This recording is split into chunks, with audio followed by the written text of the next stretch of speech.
चलिए, नमस्कार साथियों, कैसे हैं? चलिए, स्वस्थ होंगे, मस्त होंगे। तो चलिए, आज हम लोग बात करने जा रहे हैं। हम लोग टॉपिक में अब एंट्री करने जा रहे हैं। हम लोग हेडिंग में दिया गया बहुपद के शून्यकों को ज्ञात करना है। आप सोचिए, बहुपद के शून्यकों को ज्ञात करना है। कौन कौन शून्यक है, कितना शून्यक होता है, उसकी जानकारी आज हम लोग इस वीडियो में लेने जा रहे हैं। तो समझने की कोशिश कीजिएगा। हम लोग जानते हैं कि बहुपद को P of x, G of x, R of x, Q of x, S of t कुछ भी इस तरह से रहेगा, यानी P ऑफ y कुछ भी रह सकता है। y के फॉर्म में रहेगा तो y में, t में रहेगा तो t में, gx में रहेगा तो x में, इस तरह से सूचित किया जाता है। बताया है ना? आप जो सूचित करते हैं तो आप सोचिएगा, हम लोग जानेंगे बहुपद के शून्यक ज्ञात करना। तो बहुपद का शून्यक कैसे ज्ञात किया जाता है? हम एक तरह से इसको कह सकते हैं, यहीं से बनता है समीकरण। जैसे कहता है कि जो चर जिस मान के लिए संतुष्ट होता है उसको हम लोग समीकरण कहा जाता है। यहीं से समीकरण बनेगा। तो आज हम लोग बात करेंगे बहुपद के शून्यकों को ज्ञात करना। तो इसमें जो बहुपदों के शून्यक ज्ञात करना है, यदि कोई बहुपद P ऑफ x का मान यदि 0 हो जाएगा तो समझ जाना कि यह बहुपद शून्यक हो गया, निशून्य हो गया। अब सोचिएगा कि अब हमारे पास जो है कौन किसका पढ़ोगे, तो चलेंगे एक चर वाले रैखिक बहुपद। हेडिंग डालेंगे एक चर वाले। कितना चर वाले? यहां से हेडिंग डालेंगे पहला नंबर कि एक चर वाले रैखिक बहुपद। सोच लीजिएगा, रैखिक बहुपद का शून्यक। अब सोचिए एक चर वाले रैखिक बहुपद।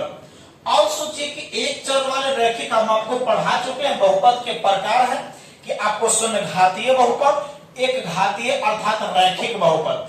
अब हम लोग सुनेंगे कि उसका रैखिक बहुपद का शून्यक कैसे ज्ञात करते हैं। अब सोचने की क्या समझने की कोशिश कीजिए। इसको सबसे पहले व्यापक रूप लिखते हैं या इसी को हम लोग मानक रूप कहते हैं। ध्यान से समझना हुआ। इसका जो मानक रूप है, मान लेते हैं कि बहुपद P ऑफ x है, इसका मानक रूप होगा, याद कीजिएगा, यहां से ax प्लस b होगा। लेकिन a का मान कभी भी 0 नहीं होना चाहिए। काहे? अब सोचिए कि जब a का मान 0 हो जाएगा तो a का मान 0 भरेंगे तो 0 हो जाएगा, हमारे पास कोई चर बचेगा नहीं। जब चर बचेगा नहीं तो हमारे पास अचर पद आ जाएगा, फिर उसमें रैखिक बहुपद नहीं रह पाएगा। तो रैखिक बहुपद होने के लिए ना, याद कीजिए, उसमें एक चर कोई एक रहना होगा, या तो x के रूप में रखिए चाहे y के रूप में रखिए। समझे? अब इसको कह रहा है कि शून्यक निकालना है। जब शून्यक जैसे ही नाम लेगा तो समझना कि P ऑफ x का मान क्या हो जाएगा? 0 हो जाएगा। तो दिमाग में सेट कर लीजिएगा, सेट ही कर लीजिए, बहुत बेहतर होगा, तब समझ में आएगा, नहीं तो बहुत मुश्किल होगा।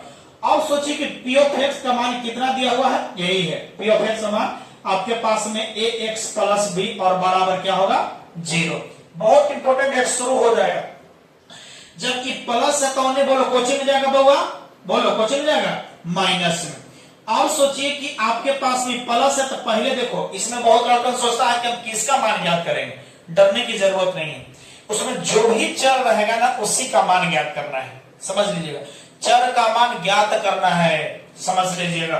तो अब यहां से हमारे पास x है, तो गुना वाला पहले तो प्लस को हटा देते हैं, तो आपके पास में ax प्लस है तो माइनस, यानी 0 माइनस b हो जाएगा। अब 0 में से कोई घटाइएगा तो माइनस b रहेगा। ध्यान दीजिएगा, क्लियर है ना? अब सोचिए हमारा किसका मान निकालना है? x का।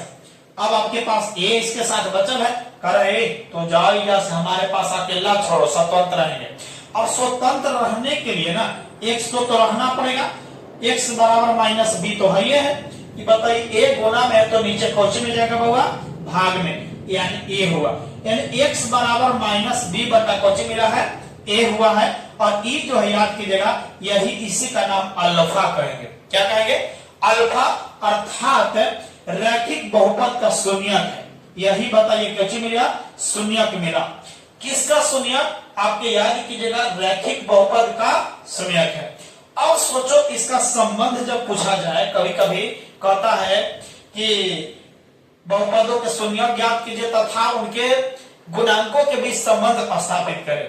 समझे ना, जब गुणांकों के बीच संबंध स्थापित करना है तब कैसे करोगे, यही एक अल्फा मिला है। जब दो एक और बात याद कीजिएगा, जिसके चर का घात 1 है ना उसके शून्यकों की संख्या 1 ही मिलेगा। ये बहुत इंपॉर्टेंट है, कॉमन चीज है।